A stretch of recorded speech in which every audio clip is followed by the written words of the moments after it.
Hello everyone, आज हम लोग हड़प्पन सिविलाइजेशन को एनसीईआरटी से पढ़ेंगे। Why NCERT? क्योंकि ये आपके यूपीएससी प्रिपरेशन के लिए बहुत ज़्यादा इंपॉर्टेंट है। आपका फाउंडेशन बनाता है, आपका बेस बनाता है। बाकी सब चीज़ें सब्सिडरी हैं। आपको कोचिंग इंस्टीट्यूट फालतू का 1 किलो एक हाथ पता नहीं कितने सारे पेजेस का फालतू का मटेरियल पकड़ा देंगे आप अपने पैसे बनाने के लिए, and you won't be able to get your foundations और योर बेस अपराइट। ठीक है, तो without wasting much time let's start. मैं भी आप ही के साथ पढ़ूंगा, ठीक है। तो फर्स्ट इसमें क्या बोला है कि the Harappan civilisation was discovered in 1921 following the excavations by R D Banerjee and R D Banerjee at Mohenjodaro and by doctor Sahni है ये। एक्चुअल में दिस नेम इज साहनी, ठीक है, नॉट सालिनी। अब इसमें ये बहुत इंपॉर्टेंट है, डेट कौन सी तारीख को वो हुआ डिस्कवर, ठीक है। और डिस्कवर करने वाले कौन कौन थे? आर डी बनर्जी और डॉक्टर साहनी, ठीक है। और इन्होंने क्या, अब देखो इसमें आपको याद कैसे करोगे आप इसको ताकि भूलो ना। आर डी बनर्जी में जा आ रहा है ना, जा, और मोहनजोदारो में भी जा है। आप समझे कि नहीं? तो ऐसे आपको याद रहेगा। आर डी बनर्जी में जा है तो उन्होंने मोहनजोदारो को एक्सकवेट किया और डिस्कवर किया, और डॉक्टर साहनी ने हड़प्पा किया, ठीक है। इस वाले पैराग्राफ में सिर्फ ये इंपॉर्टेंट है। Since at the time the remains of the civilization were found only in the Indus Valley, it came to be known as the Indus civilization. A culture may also be named after the site from where it came to be known for the first time. Since it was at Harappa that the relics of this civilization were first noticed. इसको पूरा आप काट सकते हो, this is not important. Map हम लोग बाद में देख लेंगे। It is also known as the Harappan civilization. At the time of the partition of India in 1947, barely 40 settlements belonging to the civilization were known. ये भी इम्पोर्टेंट नहीं है, ठीक है। यहाँ से भी researchers have carried out now about 1400 settlements belonging to the different phases of this culture are known from parts of India. In terms of political boundaries of today, of these 1400 sites, nearly 925 settlements are in India and 475 in Pakistan. अगर आपको याद भी करना है तो इसमें सिर्फ यही याद कर लेना कि नंबर ऑफ सेटलमेंट्स इंडिया में ज़्यादा हैं एज़ कम्पेयर टू पाकिस्तान। बाकी इसमें कुछ भी इम्पोर्टेंट नहीं है from the perspective of exam, ठीक है। This ancient civilization in India, like any other, cannot be properly studied on the basis of its present-day political boundaries. The geographical distribution should be its basis. अब यहाँ पर important details आती है कुछ कुछ। वो क्या क्या है? पहला तो ये है कि its known extent in the west is up to Sukta, Sutka, Jendor.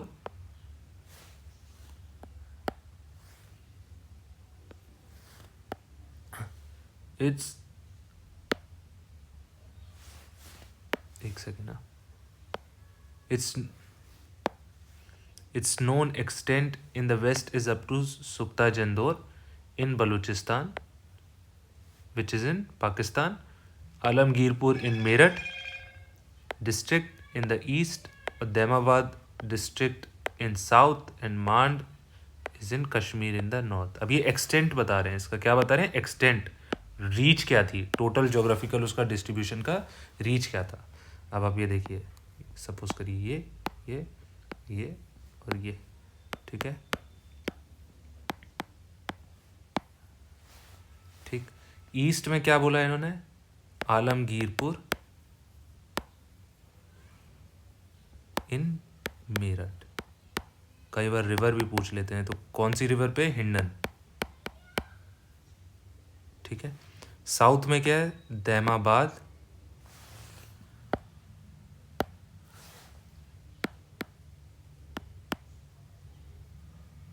इन महाराष्ट्र। ये कौन सी नदी पे है? प्रवरा, ठीक है।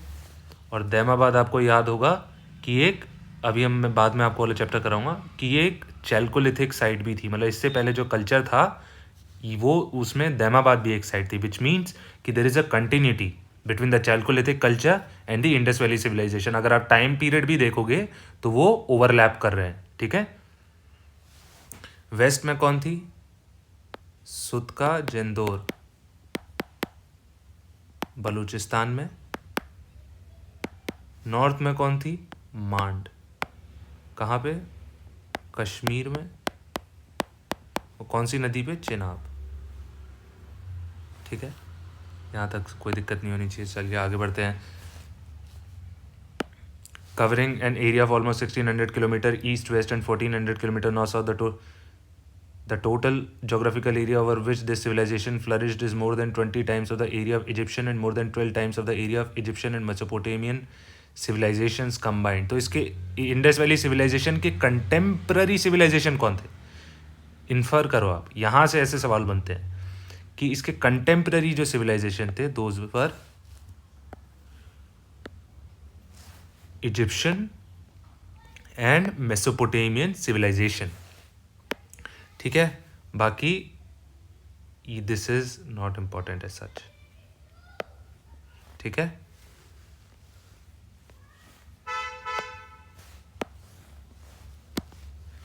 when we look at the distribution pattern of these settlements in terms of rivers, we find that only 40 settlements are located on the Indus and its tributaries, as many as 80% settlements are located on the vast plain between the Indus and the Ganga, comprising mainly the Saraswati river system, which is dry today, and about 250 settlements are found in India beyond the Saraswati river system, a number of them in Gujarat and a few in Maharashtra। इससे ये एक आपका वाला statement और reasoning वाला सवाल बन सकता है। ठीक है, कौन सा सवाल बन सकता है? स्टेटमेंट और रीजनिंग वाला सवाल। आपको स्टेटमेंट में दे देंगे कि Indus valley civilisation in actual is known as the Saraswati civilisation, जैसे यहाँ पे दे रखा है ना, is known as the Saraswati civilisation और द इंडस सरस्वती सिविलाइजेशन। और उसकी रीजनिंग आपको यहाँ पे मिल जाएगी। क्यों?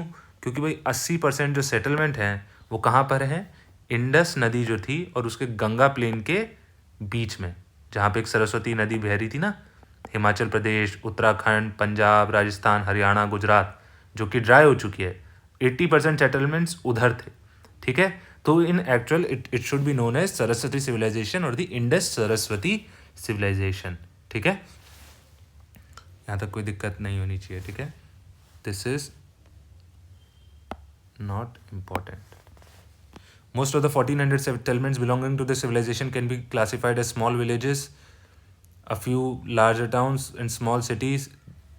फालतू की इंफॉर्मेशन है ये पूरी। ठीक है,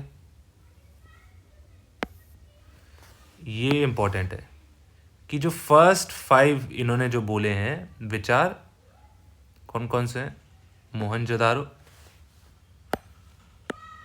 विचार मोहनजोदारो, ठीक है, हड़प्पा, गनावीरवाला, गनावरीवाला। कई बार ये भी आपको साइट दे देंगे कि which of these are Indus valley sites. अब ये गनावरीवाला है, this is not as such mentioned, मतलब बहुत लोगों के आप पेपर भी देखोगे या फिर पुराने प्रीवियस है, ये कई बार मेंशन एक ही दिया, एक जगह पे एक ही सवाल मेरे को याद आ रहा है जब ये मेंशन था इसका, तो यहाँ पे आपको कंफ्यूज कर सकते हैं। ठीक है, राखी घड़ी और Kalibangan. Rakhigarhi is the largest site of the Indus valley civilisation which is in Haryana.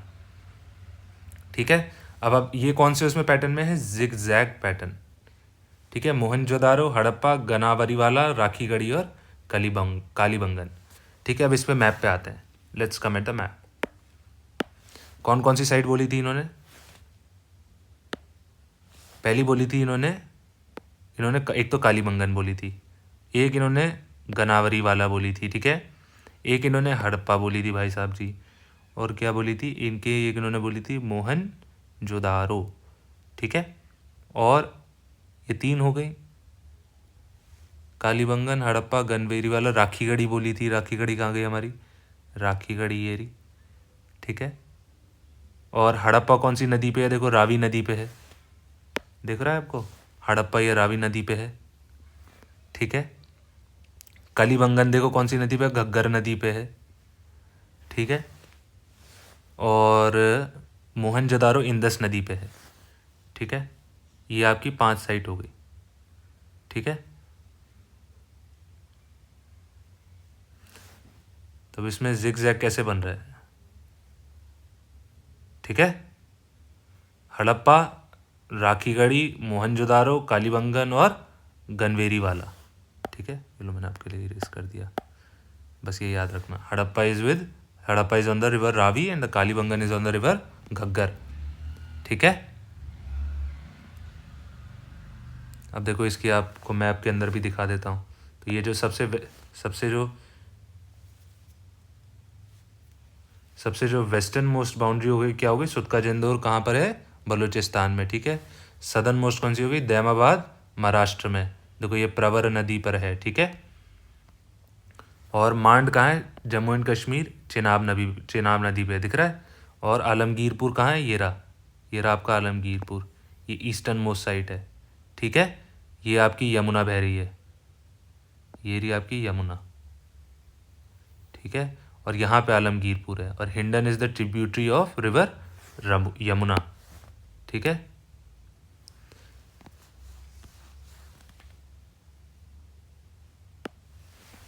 चलो भाई आगे बढ़ते हैं। Each of the cities were surrounded by vast agricultural lands, rivers and forest that were inhabited by scattered communities, farming and pastoral communities. तो अब यहाँ पे क्या क्या प्रैक्टिसेस होती थी, you should know as part of the curiosity. ठीक है। पैस्टोरल कम्युनिटीज़ थी, ऑब्वियस है। इस समय आपको पता होगा कि डोमेस्टिकेशन जो था एनिमल्स का न्यूलिथिक कल्चर में इट स्टार्टेड। ठीक है ना। 8000 BC में in India it started domestication of both animals and plants. It started way back in 7000 8000 BC। तो डोमेस्टिकेशन के लिए भाई उनको कुछ तो पास्टोरल कम्युनिटीज़ तो आएंगी ना। ठीक है। तो पास्टोरल कम्युनिटीज़ यहाँ के हंटर्स हो गए, फूड गैदरर्स हो गए। ठीक है। अभी भी आप जंगलों में देखो, tribals of India they are involve in the practice of food gathering. ठीक है। Although they have stopped hunting, but food gathering अभी भी होती है। हंटिंग आपको अंडमान एंड निकोबार में मिल जाएगी। ठीक है। आगे बढ़ते हैं। Major excavations undertaken at the sites of Kalibangan, Lothal, Surkotada, Dholavira have given us fair idea about the various aspects like town planning। बस आपको बताने के लिए टाउन प्लानिंग कैसे होती थी। The overall layout of the Indus Saraswati cities is distinguished by the orientation of streets and buildings according to the cardinal direction, east west and north south. The idea of settlement planning did not appear suddenly with the first large cities but was already well established in earlier period, as has been revealed from the excavations at Kot Diji, Kalibangan, Harappa, Rehman Dheri और नौशारो। Sorry एक second. तो देखो आपको ये समझना है कि आपके सिलेबस में क्या है। In your mains, in your GS syllabus there is no as such ancient history का डायरेक्ट नहीं है। आपकी जो मॉडर्न हिस्ट्री है वो लगभग middle of the 18th century से आपकी स्टार्ट है हिस्ट्री जो मेंस में है। But there is a reference to art which includes literature और आपका आर्किटेक्चर और ये 2-3 चीज़ें। तो उसके कॉन्टेक्स्ट में आपकी एंशियंट हिस्ट्री में से पूछ सकते हैं। अदरवाइज क्या बोलते हैं, बाकी जो आपको एंशियंट हिस्ट्री पढ़नी है you have to remember and learn through the perspective of the preliminary examination. ठीक है। तो देखो इसमें साइट पूछ सकते हैं, कोट दीजिए, which of these sites are from the Indus valley civilisation. Kalibangan will all know, Harappa, Rehman Dheri. जो आपको लगता है ना कि ये जनरली जो है बच्चों को नहीं याद रहेगा जिन्होंने एनसीईआरटी नहीं पढ़ी है। ठीक है। कि रहमान ढेरी और नौशारो, और आपको यहीं पे घुमा देगा वो इन दो पे, रहमान ढेरी और नौशारो। आपको लगेगा ये है ही नहीं, ऐसे ऊपर गनवेरी वाला था। ठीक है। ये कुछ भी हो जाए ये तो आपको बाय रिपीटिशन याद ही हो जाएंगी। कोट कालीबंगन, हड़प्पा, मोहनजोदारो, दयामाबाद, ये सब ऐसे ही याद हो जाएंगे बाय रिपीटिशन। जो बार बार नहीं आती है ना, जैसे रहमान ढेरी और नौशारो, ये आपको रिपीटिशन से याद नहीं होंगे। You have to remember it as exception. ये आपको ऑप्शंस को एलिमिनेट करने में हेल्प करेंगे ये 2 वर्ड, रहमान ढेरी और नौशारो। ठीक है। द बेसिक लेआउट, अब देखो इसमें एक ये लाइन इंपॉर्टेंट है कि जो कार्डिनल डायरेक्शन है उसमें ओरिएंटेशन था। ठीक है। बाकी not important. The basic layout at all these settlements was established and along a grid that was defined by large streets running north to south and east to west and fortification all around। तो हर जगह fortification था। ठीक है। Earlier it was thought that all cities were having a standard division into a higher western citadel and a lower town to the east, reflecting the division of the cities into rulers and the service communities, with the crafts workshops located in the lower city. But this interpretation is not correct because large public buildings, market areas, large and small private houses, as well as craft workshops have been found in all areas. ठीक है, इसमें ये कहना क्या चाह रहा है, town planning की बात कर रहे हैं ना, इसमें कहना चाह रहा है कि पहले ये ओपिनियन था कि एक ऊपर की थी अपर सिटाडेल और एक लोअर सिटाडेल थी, ठीक है, यहाँ पे सारे काम करने वाले रहते थे और यहाँ पे रूलर्स रहते थे, but this interpretation is wrong, this division is wrong. Why? They are saying कि इवन द प्राइवेट हाउसेज, यहाँ पे आपको प्राइवेट घर दिख जाएंगे कई जगह पे, अपर सिटाडेल में मार्केट प्लेसेस दिख जाएंगी, ठीक है, वर्कशॉप दिख जाएगी, ठीक है, तो this is wrong,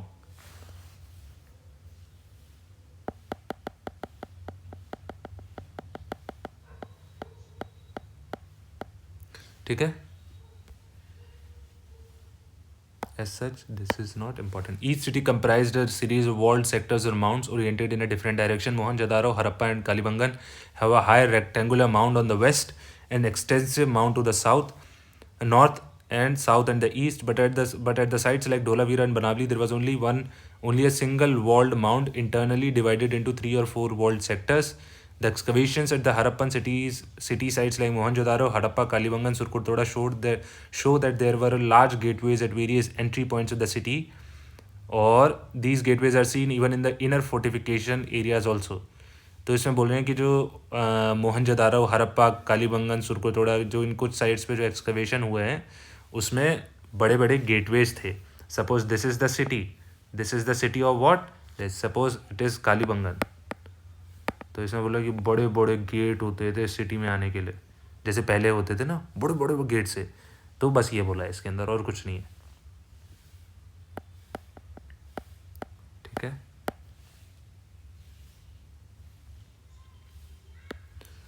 These gateways are seen even in the inner fortification areas also. At Dholavira, a large inscription, possibly a fallen sign, but this is important. At Dholavira, जहाँ पे कुछ चीज़ अलग सी आ जाए ना, Dholavira, large inscription, possibly a fallen signboard, was found close to the main gateway. The letters of the inscription are the largest example of writing ever discovered from any Harappan city. Is made from white gypsum paste inlay set into a wooden plank. Why this is important, आप पकड़ो. UPSC जो होता है ना, वो क्या पूछता है, पहली बात तो वो आपसे बहुत बेसिक सवाल, मतलब कोई भी चीज़ का बेसिक पूछेगा, लेकिन आप उसी में कंफ्यूज हो जाओगे. क्यों? क्योंकि आपने दुनिया भर की चीज़ों से पढ़ाई कर रखी है. अब जैसे इस 2024 के में प्रीलिम्स के एग्जामिनेशन में इसके ऊपर सवाल आया था, क्या बोलते हैं कि लैंड रिकॉर्ड्स के ऊपर. कोचिंग इंस्टीट्यूट ने अपनी कहानियाँ, एक पता नहीं कितनी बड़ी बड़ी कहानियाँ लिख रखी हैं, बट जो पीआईबी पे आया था, ठीक है, और अगर आप उनकी साइट पे भी जाओगे ना, पीआईबी पे आया था और जो उनकी साइट पे भी जाओगे, उसी से पूरा प्रीलिम्स में तीनों वो ऑप्शन आए थे, ठीक है.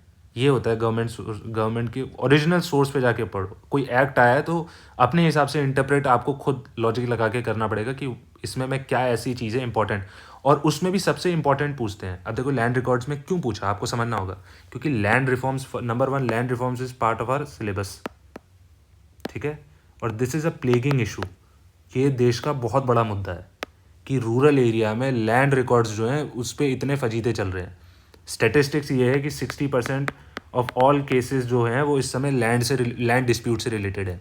लैंड रिकॉर्ड्स का अगर आपका थोड़ा बहुत भी ग्रामीण इलाके से आपका थोड़े ताल्लुकात हैं तो आपको पता होगा कि लैंड रिकॉर्ड्स को लेके कितनी बड़ी फजीयत है. अंग्रेज़ों के ज़माने में हमारे घर के खुद क्या बोलते हैं, उर्दू में लिखे हुए हैं गाँव के सब उसमें, समझे. तो दिस इज वो current events of national and international importance, तो उसमें किस में आ गया, current event of national importance, ठीक है.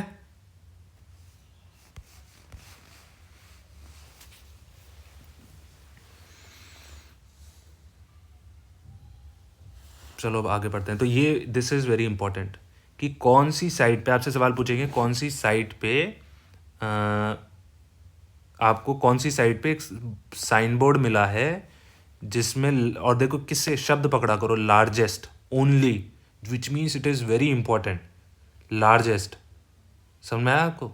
Largest example of writing ever discovered from any Harappan city, सही है. तो ढोलावीरा बिकम्स इम्पॉर्टेंट, ठीक है. और क्या है इसमें, और किससे बना था, जिप्सम से. 10 symbols each measuring, this is not important, फालतू का.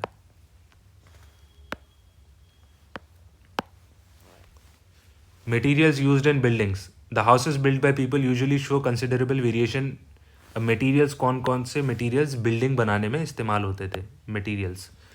The houses built by people usually show considerable variation in the raw materials used and the style of construction. The most common building materials in the alluvial plains where most settlements are located were mud bricks, kiln-fired bricks, wood, or reeds. However, in rocky foothills and on the island of Kutch, in Saurashtra, where stone is commonly available, dressed stone replaced bricks. पहली बात तो आपको ये क्या कह रहे हैं कि भाई जो घर लोग बनाते थे उसमें मटेरियल और स्टाइल दोनों में वेरिएशन था. आज के समय पे है कि नहीं है? कोई 3 मंजिली बना रहा है, कोई किसी का कोई अलग आर्किटेक्चरल डिज़ाइन है, कोई अलग से बना रहा है, तो स्टाइल तो आज भी डिफरेंट है. मटेरियल थोड़ा बहुत लगभग सेम हो सकता है. मटेरियल कौन सा यूज़ होगा that depends on where you are living. ठीक है, वो डिपेंड करेगा आप कहाँ रह रहे हो. अर्थ पे रह रहे हो तो भाई जो अर्थ पे अवेलेबल है उसी से बनाओगे. एक वो डायमंड प्लेनेट अभी तो 55 कैनक्री ई वो डिस्कवर हुआ था, वहाँ जाओगे, अगर वहाँ पे लाइफ पॉसिबल होगी तो डायमंड का घर बना दोगे. ठीक है, कितना मज़ा आएगा सर में. तो material depends on the place where you are located. ठीक है, अब आप देखो तो जो ये ऊपर में जो एलुवियल प्लेन्स, जब इसमें एलुवियल प्लेन्स मतलब कि ये नदी है, प्यारी प्यारी सी नदी. ठीक है, तो यहाँ से जब ये फ्लडिंग होती थी तो ये क्या अपने फाइन सिल्ट्स को डिपॉजिट करती है. ठीक है, flooding of the river, fine silts को. ठीक है, तो उसमें क्या था, खादर और भंगर था ना. ओल्ड एलुवियम प्लेन्स और न्यू एलुवियम प्लेन्स, खादर और भंगर. ठीक है, तो ये ओल्ड एलुवियम प्लेन्स हो गए और ये न्यू जो नए बने हैं. ठीक है, और ये जो फाइन सिल्ट होती थी that is good for the cultivation. ये आपने यहाँ से ज्योग्राफी भी पढ़ ली. ठीक है,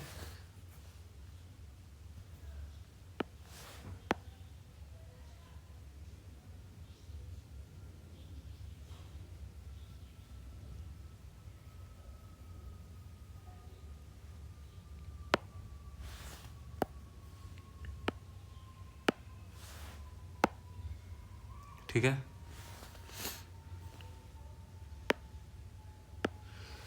तो इन्होंने बोला है भैया कि जो एलुवियम प्लेन्स के पास रहते थे ना वो कौन क्या यूज़ करते थे, मड ब्रिक्स. मड क्यों भाई, नदी के पास रह रहे हैं तो मड ब्रिक्स तो ले ही सकते हैं.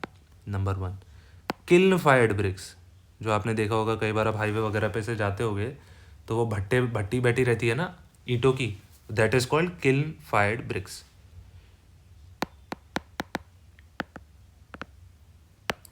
और क्या बोला है, ये रहा आपका देखो.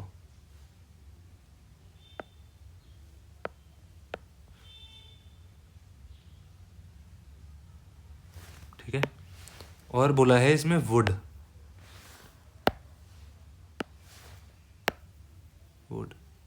This is important. Now connected to the era of Mahajanapada. ठीक है, और आप कनेक्ट करो कि महाजनपद के समय पे, अशोका के टाइम पे, the palaces were made from the wood for the very simple reason there was no stone available in that area. तो लकड़ी से बनाए पैलेस बनाए उन्होंने. That is why there is no as such architectural. ठीक है, remains जो क्या बोलते हैं ये आपके कॉलम्स हैं, that has no architectural significance as such. ठीक है, those were made to support the roof of something, but as such उनकी कोई आर्किटेक्चरल वैल्यू नहीं थी. तो कोई आर्किटेक्चरल रिमेन नहीं मिला है because those were made from the would. और वुड तो क्लाइमेट में खराब ही होएगा ना, और वो इसी वजह से होगा क्योंकि there was no stone available in and around that area. ठीक है, ये हो गया वुड और रीड्स. ठीक है, आगे बोला है इन्होंने हाउएवर इन रॉकी फुटहिल्स. हाउएवर, अरे भैया आ गए. However, in rocky foothills,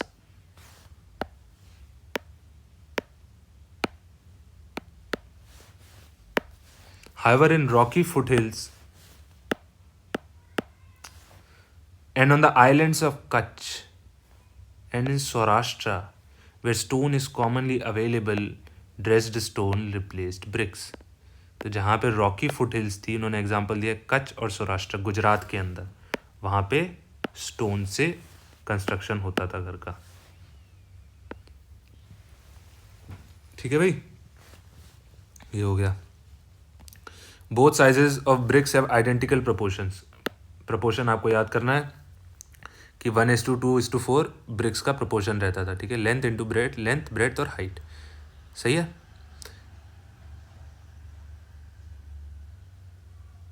एक सेकेंड।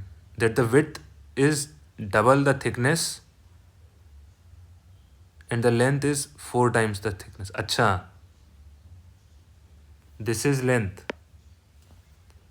दिस इज लेंथ, ठीक है, दिस इज ब्रेथ और दिस इज हाइट। ये दे रखा है, आप ध्यान से पढ़ना है इसको। तो ये है कि ध्यान से आराम आराम से पढ़ना पड़ता है। इन्होंने बोला कि जो विड्थ है that is double the thickness and length is 4 times the thickness. तो इन्होंने हाइट मतलब थिकनेस, तो इन्होंने हाइट को 1 माना है। तो विड्थ मतलब breadth, breadth is double the thickness which means 2 is double of 1, right. और length is 4 times the thickness, that means कि लेंथ इज 4 times 1। समझे। और अगर हम तो इसमें लेंथ और ब्रेथ और हाइट में अगर हम सिंपल जो हमारे को पता है हम उसमें लिखेंगे तो क्या होगा, 4:2:1। ये याद रखना, ये आपको इसी में घुमा देंगे। Length into breath into height का प्रोपोर्शन क्या है, 4:2:1, विच मीन्स लेंथ ऑब्वियसली लंबी होगी। ठीक है, अब आगे जाते हैं। चलो भाई। The door windows were made of wood and mats. The floors of houses were generally hard packed dirt that was often plastered. Plastering होती थी फ्लोर पे। ठीक है, bathing areas and drains were made with baked brains और stone. Some rooms were paved with bricks or fired terracotta cakes. Very few actual roof fragments have been rediscovered. They were probably made of wooden beams covered with reeds and packed clay. In rare instances, timber also seems to have formed a semi-structural frame or lacing for brickwork. ये ज़्यादा detail हो गया, इतना not necessary.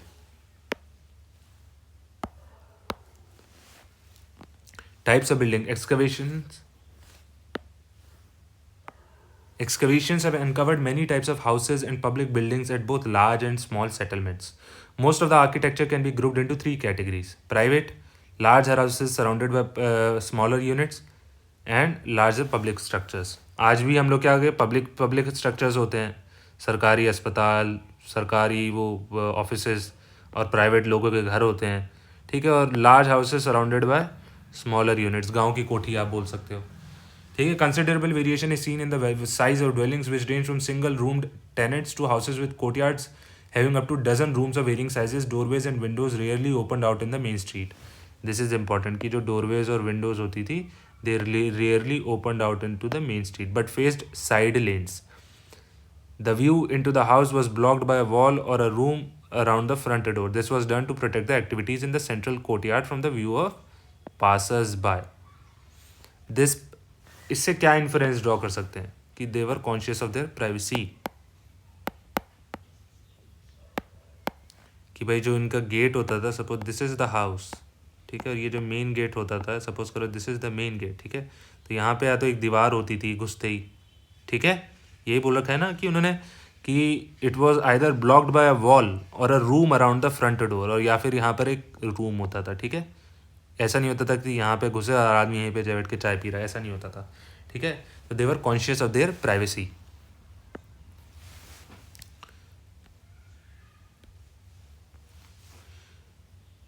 Many houses were at least 2-storied and some scholars think that some of the houses, तो यहाँ पे क्या थे, 1 story, 2 story, 3 story हाउसेज तक थे। ठीक है, hearths were commonly found in the room, almost every house had a bathroom भी था उनके घरों में। And in some cases there is evidence of bathrooms on the first floor, मतलब कई केसेस में पहले फ्लोर पे भी बाथरूम मिला है। पहला फ्लोर आप समझ रहे हो, this is a great architectural achievement, समझ रहे हो, सिविक आपको सेंस भी पता चल रही है कि फर्स्ट फ्लोर पे they are building a bathroom, जब दुनिया के अंदर सब लोग बिल्कुल पागलों के जैसे घूम रहे थे। Then India was civilized. ठीक है, आई मतलब मैं जब पढ़ता हूँ तो आई फील वेरी इंडेटेड कि भाई कहाँ वो है कि सबकी किस्मत होती है, सब बुरे दौर से गुजरते हैं, समझे कि नहीं। तो अपने हिंदुस्तान का भी थोड़ा एक बुरा समय रहा है, तो लेकिन we should be feel indebted कि व्हाट वी हैव गॉट। ठीक है, मतलब in terms of the Vedic science और जो लिटरेचर है इसकी वास्ट है, जो इस पर डेलिबरेट अटेम्प्ट किया है इसकी हिस्ट्री को मोल्ड करने के लिए. But when you read it, you read this things, not just listen to people speaking upon YouTube, तो लाइक मी, तो फिर यू गेट अ क्या बोलते हैं सेंस ऑफ वेरी मतलब indebted, I feel indebted towards to the in क्या बोलते हैं our ancestors who were so wise in. चलिए बात बड़ी हो जाएगी. The doors were made with wooden frames and brick sockets set in the threshold served as a door pivot. Some of the doors seem to have been painted and possibly carved with simple ornamentation. That means they are also concerned with beauty.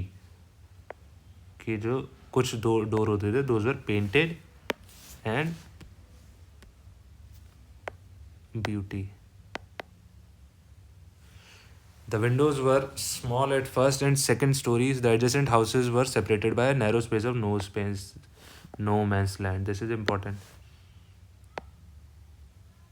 कि जो adjacent घर होते थे, ये एक घर ये दो घर, तो ये वाली जो स्पेस हो गई ये क्या हो गई, नो मैंस लैंड.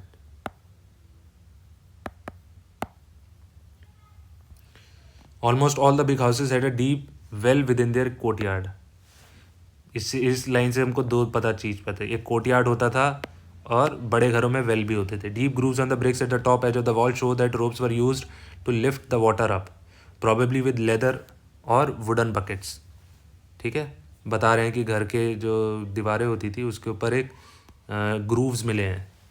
आप समझ रहे हो, ये सपोज़ करो एक दीवार है, ठीक है, तो यहाँ पे ग्रूव्स मिले हैं. ग्रूव्स मतलब ऐसे गड्ढे टाइप के, और यहीं से क्या बोलते हैं एक रस्सी जाती थी जो कि पानी को लिफ्ट करती थी. समझे. Public buildings. In several cities, some large and distinct structures have been found. Their special nature is seen in their plan and in their construction. Perhaps the most remarkable feature of the citadel mound at Mohenjo-daro is the Great Bath. Great Bath, ये बहुत बार सवाल पूछेगा कि भाई great bath कहाँ है, तो great bath कहाँ है भाई, देख लो, नहीं वहीं जाके नहा लेना. ठीक है सब लोग. तो मोहनजोदारो पे क्या मिला है, ग्रेट बाथ मिला है. ठीक है. This finally built brick structure measures 12 metre by 7 metre and is nearly 3 metre deep from the surrounding pavement. ये आप याद रख लेना कि कितने मीटर डीप था, 3 मीटर. ठीक है. It is approached at either end by flights of steps. The floor of the bath was constructed of sawn brick set on edge and gypsum mortar with a layer of bitumen sandwiched between the inner and outer brick layers. Water was evidently supplied by a large well in an adjacent room, and an outlet from one corner of the bath led to a high corbelled drain disgorging on the west side of the mound. ठीक है. Surrounding the bath were porticos and sets of rooms, while a stairway led to an upper story. यानी कि वो जो great bath था उसमें एक और स्टोरी थी. It has been generally agreed that this bath was linked with some sort of ritual bathing. ये बात किस लिए होता था, ऐसा नहीं है कि आप और मैं जाके वहाँ पे स्विमिंग प्रैक्टिस कर रहे हैं. वो वहाँ पे रिचुअल बाथिंग होती थी. जैसे कुंभ का मेला है ना, कुंभ मेला. एक सवाल भी आया था यूपीएससी मेंस में कि हिंदुस्तान के कल्चर में कंटिन्यूटी है. ठीक है. कंटिन्यूटी मतलब ब्रेक नहीं हुआ है. यू सी आप ग्रीस में देखो, बाकी हर जगह देखो, कल्चरल और सिविलाइजेशन सब खत्म हो गया, बट इंडिया में कंटिन्यूटी है. तो this can be related to that continuous part की उसमें भी मोहनजोदारो में ग्रेट बाथ है that was used for ritual bathing, and in Kumbh Mela also, although for may be different purpose और the same purpose, we don't know about that. उसमें भी क्या बोलते हैं, वी डू रिचुअल बाथिंग. सही है. अब देखो इसका, अब आपको वो बनाते हैं डायग्राम भाई. सपोज करो ये आपका हुआ, ये आपका बात हुआ. ठीक है. तो यहाँ से स्टेयर्स आ रही थी, आप समझे. मैं इसको, मेरी ड्राइंग ज़्यादा अच्छी नहीं है, ऊपर से नीचे स्टेयर्स आ रही थी जैसे आज के स्विमिंग पूल्स में होता है. ठीक है. स्विमिंग पूल में आ रही थी. इसके चारों बाजू, इसके जो बाजू बाजू में रूम्स थे. ठीक है. ठीक है ना. एक ये बोला है इन्होंने, और इन्होंने बोला है कि इसका जो आउटलेट पाइप था, ठीक है, वेस्ट साइड क्या हुआ, ये हुई एक आउटलेट पाइप जो था वो ड्रेन में, यहाँ पे एक ड्रेन है गया, बाहर जाके ड्रेन में निकल जाता था. ठीक है. एक ये बोला है इन्होंने, और उसको किससे, जिप्सम और बिट्यूमेन, ये मटेरियल्स आप याद रखना. ठीक है. बाकी इसके अंदर कुछ ऐसा नहीं है, मैंने आपको सिर्फ समझाने के लिए बताया, ठीक है।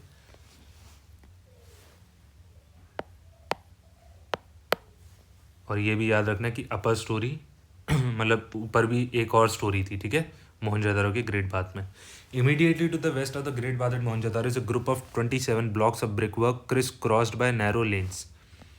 Overall it measures 50 meter each where somewhat similar structures have been founded। अब ये याद कर लेना कि 27 blocks of brick work criss crossed by narrow lanes कहाँ पर मिला है, वो मिला है मोहनजोदारो पे, immediately to the west. Immediately मतलब वहीं पर ही है, बिल्कुल चिपक के।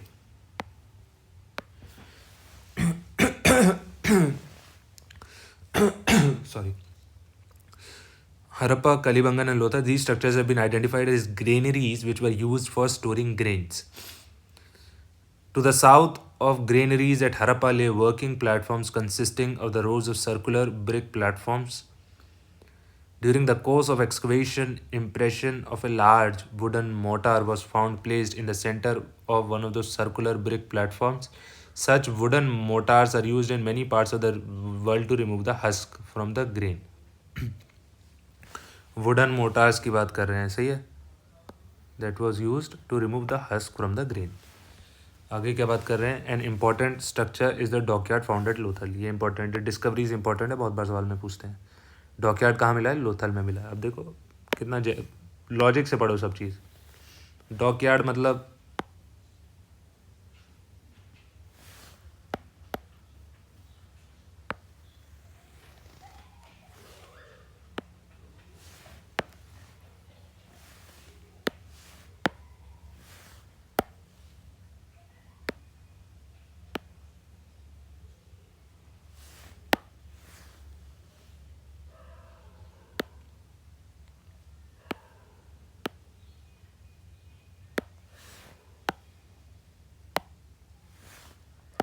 Sorry it's not working I guess, मैं इसको मिटा के बताऊँ। चलो अब देखो, ऐसे देखो, डॉकयार्ड मीन्स जहाँ पे शिप आके डॉक करती है, शिप आती है। शिप नीड्स वाटर और सी और a coastal state.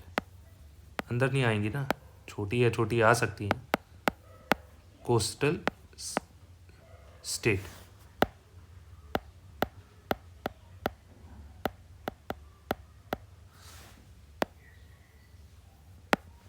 Lothal is situated in Gujarat.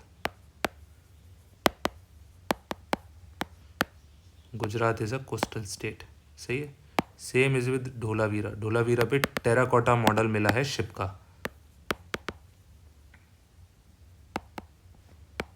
वहां पर भी होती ही होगी, ठीक है।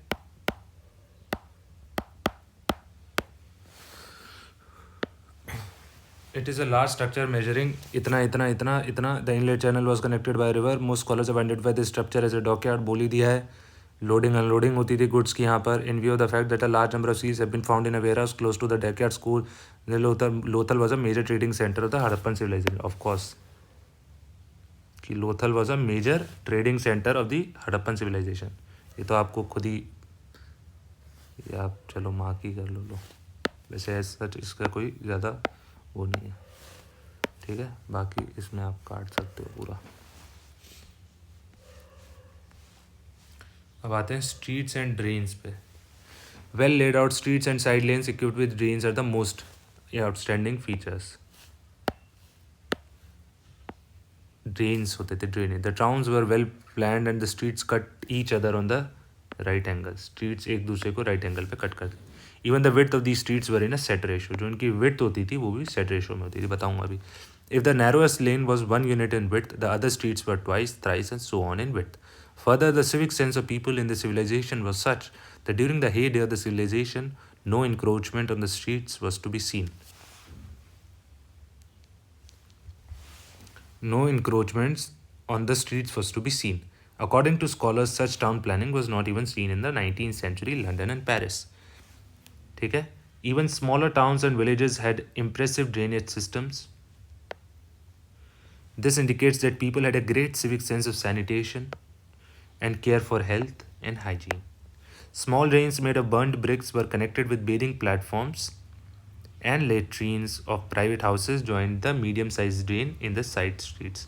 These drains ran into larger sewers in the main streets, which were covered with bricks or dressed stone blocks. Corbelled arch drains have also been found. One of them is almost 6 feet deep, which functioned as main, taking all the waste water out of the town. कुछ समझे कि नहीं भाई साहब यहाँ तक?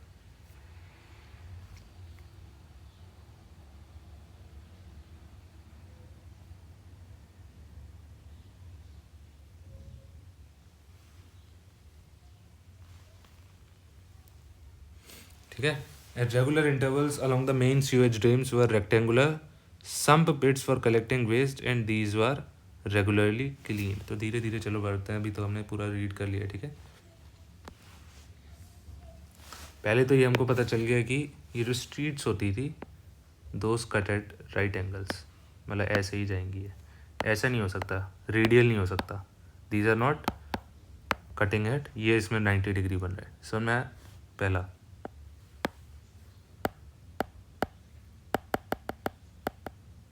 ठीक है. और क्या बोला है कि और जो इनकी विड्थ होती थी ना, सपोज करो कि ये एक एरिया है, लोकेलिटी है. ठीक है, इसमें सबसे नैरो स्ट्रीट है, इसकी 1 यूनिट हुई, तो बाकी जो ये होंगी ना सब इसी के में होंगी, एक सेट रेशियो में होंगी. ठीक है, इसकी सपोज करो 2 है, तो ये क्या हो सकती है, 4 हो सकती है. सन में 6 हो सकती है, 8 हो सकती है, 10 हो सकती है. इसी के जो नैरो स्ट्रीट है उसी का उसने एक पॉइंट दिया, उसी के रिस्पेक्ट में बाकी स्ट्रीट्स भी होंगी.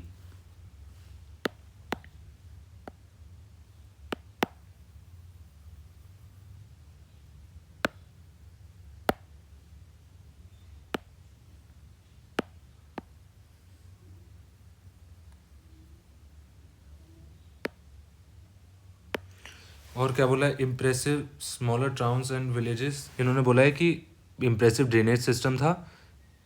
ठीक है, दिस और सैनिटेशन और हाइजीन. आप देखो सरकार कितने सैनिटेशन के लिए और हाइजीन के लिए कितनी बात कर रही है. हर क्या बोलते हैं, स्वच्छ भारत अभियान ये सब चला रही है. Why? Because sanitation, hygiene also improves not just environment but उसके हेल्थ बेनिफिट्स भी होते हैं. ठीक है, सही है. तो उस समय हमारे लोगों के पास सैनिटेशन और हेल्थ और हाइजीन की इतनी सिविक सेंस थी जो कहीं भी लंदन पेरिस में भी उस समय नहीं थी. सोच रहे हो, शर्म आती होगी उन लोगों को. वो लोग भी ऐसे ही they used to go for number 2 in the field और समथिंग. ठीक है. Small drains made of burnt bricks were connected with bathing platforms and latrines of private houses. Small drains made of burnt bricks were connected with bathing platforms. तो let's draw one bathing platform. यहाँ पे सब let's shower होते तो नहीं थे, लेकिन shower लो बना दिए. Here is you in Indus Valley civilization. ठीक है. Small drains made of burnt bricks were connected with bathing platforms and latrines of private houses. और यहाँ पे बैठा है आपका दोस्त एक सीट पे ऊपर. ठीक है, और यहाँ पे वो कर रहा है. ठीक है, तो यहाँ से एक ड्रेन गया, स्मॉल छोटे छोटे ड्रेन लैट्रीन से और आपके बेथिंग प्लेटफॉर्म से. ठीक है, आगे गए. Join the medium side drains in the side streets. यहाँ पे जो अब यहाँ पे एक रोड है, सपोज करो यहाँ से रोड है, गाड़ी गाड़ी गाड़ी. ठीक है, ये क्या करेंगे, ये जो रोड है यहाँ पे मीडियम साइज्ड ड्रेन्स होंगे, इतने बड़े बड़े, इसको ज्वाइन कर लेंगे. ठीक है. These drains ran into larger sewers in the main streets which were covered with bricks or dressed stone blocks. ठीक है. अब ये बोला है कि ये जो लार्जर मीडियम लाइज ड्रेन्स थे, दे ऑल, जितने भी यहाँ पर भी एक स्ट्रीट होगी उसका भी मीडियम साइज ड्रेन होगा. ठीक है, सारे they all ran into sewer, बड़े बड़े सीवर्स में सारे चले जाते थे. ठीक है. They were either covered with bricks, covering भी हो रही है. देखो ये आपको सिविक सेंस पता चल रहा है कि कवर भी कर रहे हैं. आज जाओगे तो सारे खुले ही रहते हैं.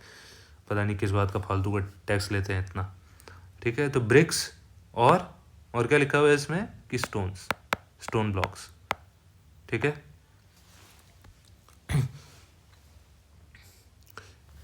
ये तो हो गया भैया।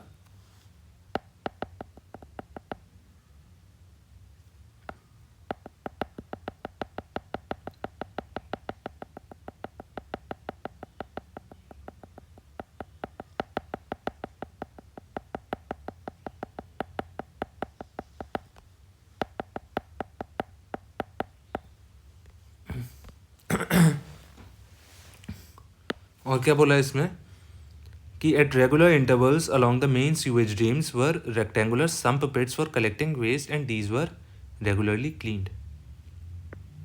रेगुलर इंटरवल्स पे मेन सीवेज ड्रेन्स के रेक्टेंगुलर सम्प पिट्स होती थी वेस्ट कलेक्ट करने के लिए, and these were regularly cleaned, ठीक है। तो हमने क्या देखा अभी तक, अरेंजमेंट क्या था, घर से, ये आपका घर है, ठीक है, यहाँ से छोटे छोटे ड्रेन निकले, रोड इस पे आते कनेक्ट हो गए बड़े उसमें ड्रेन्स में, फिर बहुत सारे बड़े बड़े ड्रेन्स आके कनेक्ट हो गए बड़े से सीवर में, ठीक है।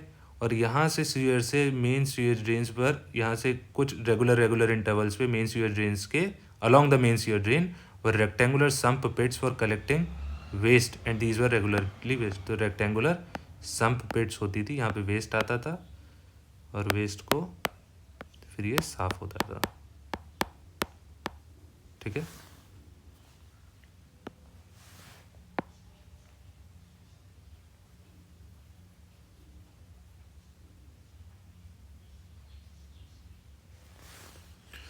Crafts and industries. Although the Harappan civilization is referred to as Bronze civilization, bronze age civilization, although हम हरप्पन सिविलाइजेशन को ब्रॉन्ज एज सिविलाइजेशन कहते हैं, लेकिन यूजुअली उसमें अनअलॉयड कॉपर, अनअलॉयड मतलब कॉपर एज अ प्योर, उसको कॉपर प्योर तरीके से यूज़ होता था, उसमें कुछ मिलावट नहीं होती है। अलॉयड मतलब कॉपर में कुछ मिलावट हुई है।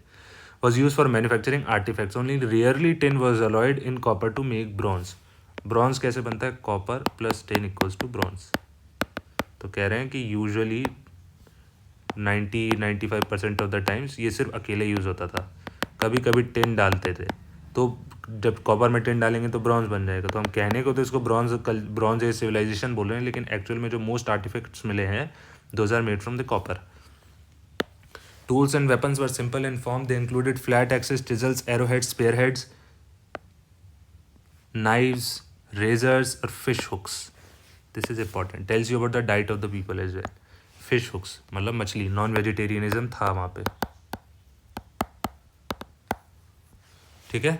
People were made copper and bronze vessels. People also made copper and bronze vessels. They made small plate and weights of lead and gold and silver jewelry of considerable sophistication. Gold और silver jewellery of considerable sophistication. ये आपसे पूछ सकते हैं कि gold, तो अगर जैसे एक बार सवाल भी है कि gold were not known to the Indus valley civilisation but it is known. The Harappans continue to use knives और chert blades also, some of these chert blades, अब इसमें क्या है या आप हटा दो,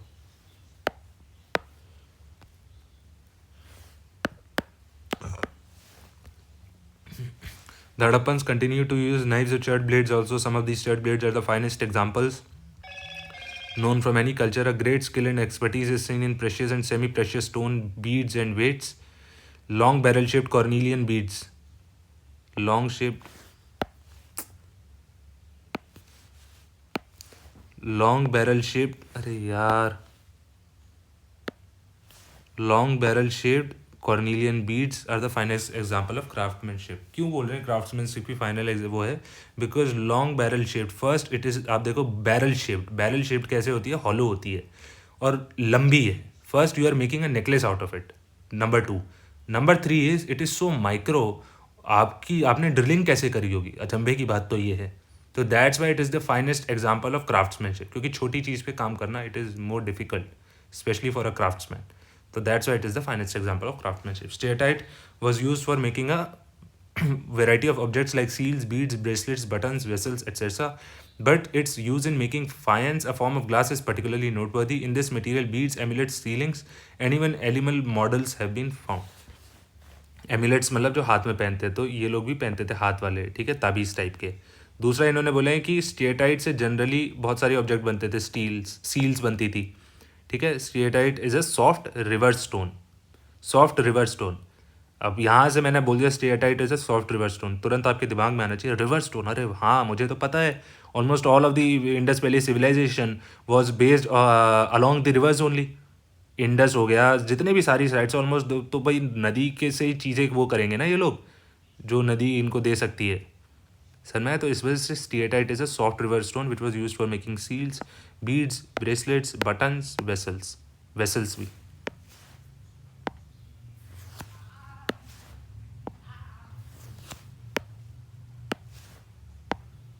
ठीक है। आगे क्या बोला, in the Harappan civilisation gold objects occur in the form of beads, pendants, amulet, brooches and other small ornaments. The Harappan gold is of light colour indicating high silver content. On the basis of alloys, it has been suggested that gold may have come from Karnataka. Silver was relatively more common than gold, which is indicated by the occurrence of large number of large vessels and other objects. बोले कि silver was more क्या बोलते हैं common than gold, मतलब silver के ज़्यादा gold use होता था, ठीक है। समझ में आया कि नहीं, सिल्वर से गोल्ड से ज़्यादा सिल्वर यूज़ होता था। अब जैसे अगर आपने कॉइन्स के बारे में पढ़ा है, कॉइन्स का पिछले वाले चैप्टर्स में है, तो कॉइन्स में क्या लिखा है कि जो गुप्तास थे उनके जो कॉइन्स थे those were mainly issued in silver and gold, ठीक है। इंडो ग्रीक्स जो थे उनके क्या थे, सिल्वर एंड कॉपर, ठीक है। और क्या थे, कुशानास जो थे उनके क्या थे, गोल्ड एंड कॉपर। बट इन्होंने इतने भी गुप्तास से जितने नहीं किए थे, समझ में आया।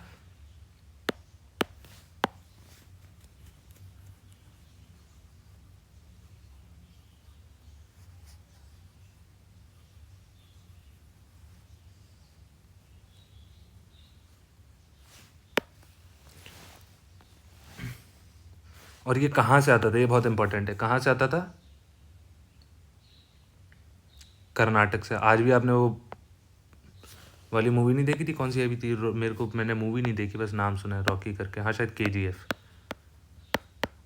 वहाँ पे कर्नाटका की तो स्टोरी है, गोल्ड माइन की, Kolar gold mines,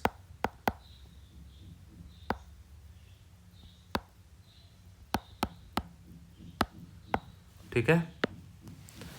Mature Harappan poetry represents a blend of the ceramic tradition of the pre-Harappan culture of both west of the Indus region as well as of the Saraswati area. The pottery technology was quite advanced, मतलब pottery technology और भी advance हो गई थी, ठीक है। और advance क्यों हो गई थी, टेक्नोलॉजी की बात कर रहे हैं भाई, टेक्नोलॉजी, ये देखो किसकी बात कर रहे हैं, टेक्नोलॉजी। टेक्नोलॉजी क्या थी कि those were wheel made is actually उस समय के हिसाब से that is a technology.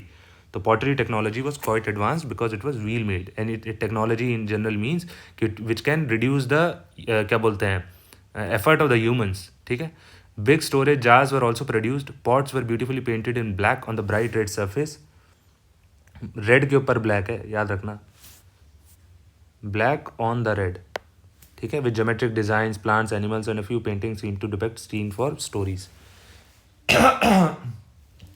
More than 2500 seals have been found, these are made of steatite, जैसे भी बताया था मैंने, 2500 सील्स मिली हैं सॉफ्ट रिवर स्टोन। एक सिंगल एनिमल, मोस्टली बोला है, हर उसमें नहीं, वैन दे से इन एवरी सील, तब आपको इसी में घुमा देगा UPSC, इसमें बोला मोस्टली, लगभग single animal which was unicorn, ठीक है। और कहाँ पे घुमा सकता है, सबको गाय पसंद है लेकिन यहाँ पे गाय नहीं है, नाइदर डॉग, ठीक है, नाइदर कैट, ठीक है। Shell working was another flourishing industry, artisan settlements close to the sea manufacture shed. अब इसमें बोला कि जो लोग समुद्र के पास रहते थे वो शेल ऑर्नामेंट्स बनाते थे, जैसे pendants, rings, bracelets, inlays, beads etcetera, beside objects as golds. अब इसमें क्या इंपॉर्टेंट है कि पॉटरी टेक्नोलॉजी एडवांस हो गई थी, हमको पता चल गया, वो व्हील मेड थी, black on the bright red था, 2500 सील लगभग, नंबर इज़ नॉट इम्पॉर्टेंट नहीं है, सील जो थी दोज वर, ये इंपॉर्टेंट है कि those were made of steatite, ठीक है। बाकी इसमें नहीं, उस पर generally mostly single animal unicorn था, ठीक है ना। शेल वर्किंग की बात करी गई है, वो कहाँ पर थी, समुद्र के पास थी, ठीक है, बाकी इसको काटो।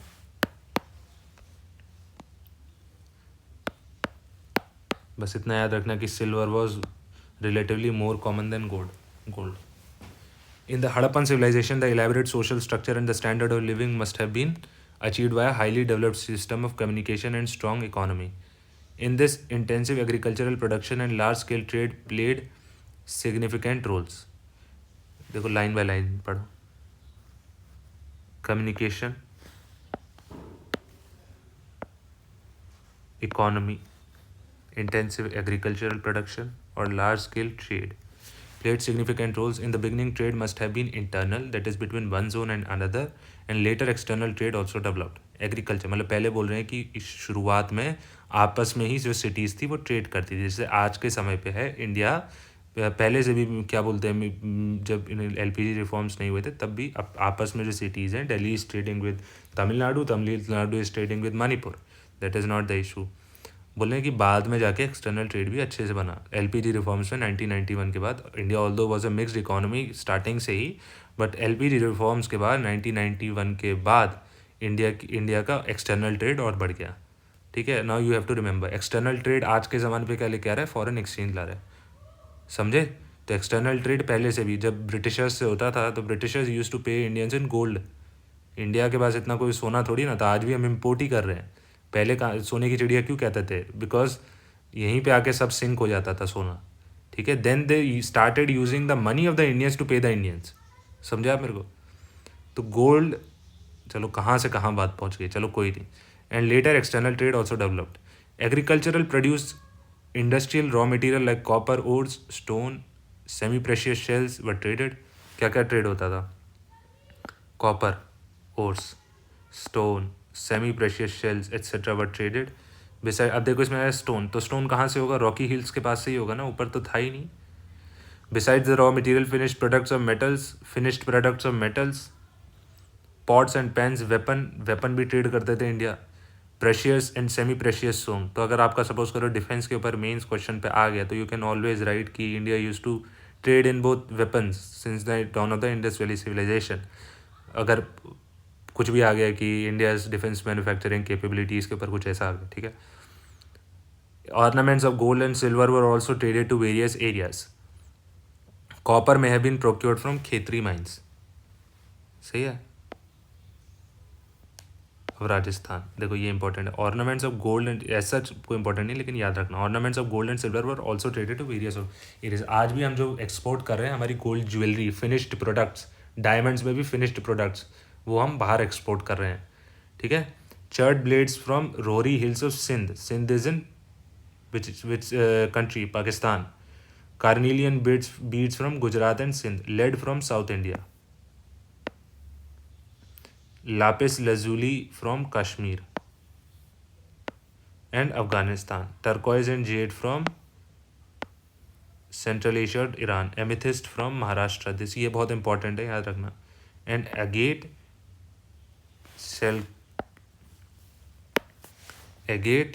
चेल्केडोनी एंड कार्नीलियन फ्रॉम सौराष्ट्र, ठीक है। सौराष्ट्र मतलब गुजरात, ठीक है। तो क्या हो गई, ये बहुत इंपॉर्टेंट है, वेरी वेरी इंपॉर्टेंट, कि कॉपर कहाँ से था भाई, खेतरी माइंस से। खेतरी माइंस कहाँ है, राजस्थान में। शर्ट ब्लेड्स कहाँ से, रोहरी हिल्स से, सिंध के, ठीक है। लेड कहाँ से भाई,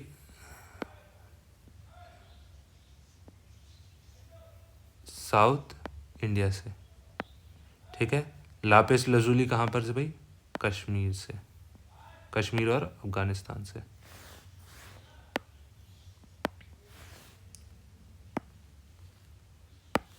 ठीक है। टर्कोइज और जेड कहाँ से भाई, सेंट्रल एशिया और ईरान से। एमिथिस्ट कहाँ से भाई, महाराष्ट्र से, ठीक है। The occurrence of mature Harappan seals and other artifacts in contemporary Mesopotamian civilization and some of the Mesopotamian and Egyptian objects in Harappan civilization and the evidence of Mesopotamian documents established that the Harappans had trading relationship with land. ये सवाल भी ऐसे नहीं घुमा के पूछा था UPSC ने, क्या सिंपल आपसे क्या पूछा, बेसिक पूछा इसमें। दुनिया भर की चेरक की वो दे रखी है कि trading relationship with that land हमको पता है। अगर आज के ज़माने में आ गया इराक के साथ इंडिया के इंटरनेशनल रिलेशंस कैसे हैं, तो आप लिख सकते हो कि क्या बोलते हैं, मेसोपोटामियन सिविलाइजेशन और Harappan civilization use to trade historical relationship में जाके। लेकिन उन्होंने सिर्फ यूपीएससी ने आपसे क्या पूछा है कि इंडस वैली सिविलाइजेशन के कंटेम्प्रेरी सिविलाइजेशन कौन कौन से थे। उसका आंसर सिर्फ इतना है, जैसे मैंने आपको भी बताया था, मेसोपोटामियन एंड इजिप्शियन सिविलाइजेशन, बस इतना। That is all such bullshit. कितना बचा है भाई? 2 3 4 5 6 7 8। चलो आज यहीं तक करते हैं, कल पार्ट 1 करेंगे, ठीक है।